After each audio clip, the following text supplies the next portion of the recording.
የፈለገው ጋብቻን ነው።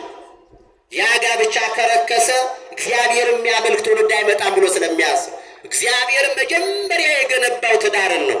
ቃና ዘገሊላ ላይ ዮሐንስ ወንጌል ምዕራፍ 2 ላይ ተገኝቶ ሰርጉን በመባረክ እግዚአብሔር አምላካችን ሰርጋችሁን ይባርክልን፣ ትዳራችሁን ይባርክልን። በእርግጥ ሰርግና ትዳር ይለያያል።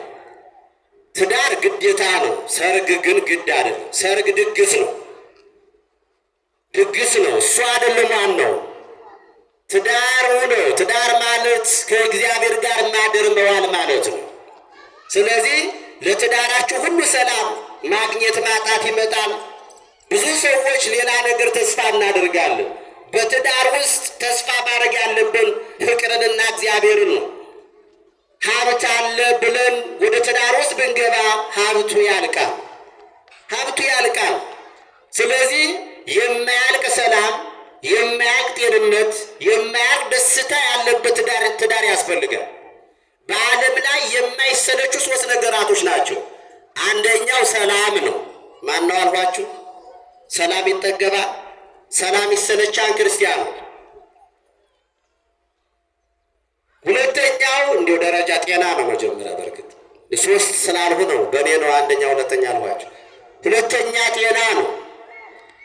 ጤና የሚሰለች የሚጠገብ አይደለም። ሶስተኛው ደስታ ነው። ጤና፣ ሰላም፣ ደስታ እነዚህ የማይሰለቹ የማይጠገቡ ነገሮች ናቸው። ከእግዚአብሔር ቀጥለው የማይሰለቹ። ሰላም አይሰለችም። ሰላም በቃ የሚል ሰው የለም። ሰላም በቃኝ የሚል ዲያብሎስ ብቻ፣ በደም የሚኖር እሱ ብቻ ነው። ጤንነትን በቃኝ አይልም። በአልጋ ቁራኛ በደዌ ዳኛ ተይዞ አልጋ ላይ እንደ ትኋን ተጣብቆ መኖር ይፈልጋል። ደስታን በቃኝ አይባልም። የዛሬ ዓመት ተደስቻለሁ፣ ትናንት ተደስቻለሁ፣ ዛሬ ደስታ በቃኝ አይባልም። ሁልጊዜም ደስታ የማይጠግ ተቀምሶ የማያውቅ ነው።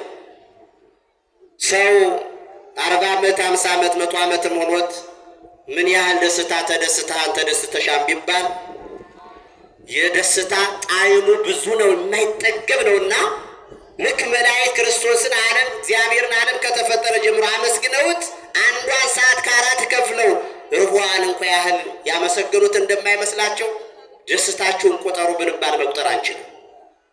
በተቃራኒው ትዝ የሚለን ሰላም ያጣንበት፣ ጤና ያጣንበት፣ ደስታ ያጣንበት፣ የተጎዳንበት መከራ ያደረሰብንን ቀን ግን አንረሳው።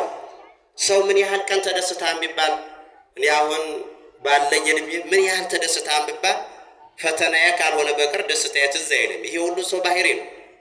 ስለዚህ የማይጠገቡ የማይሰለቹ ሰላም፣ ደስታ፣ ጤና ለሁላችን መድኃኔዓለም ይስጠን።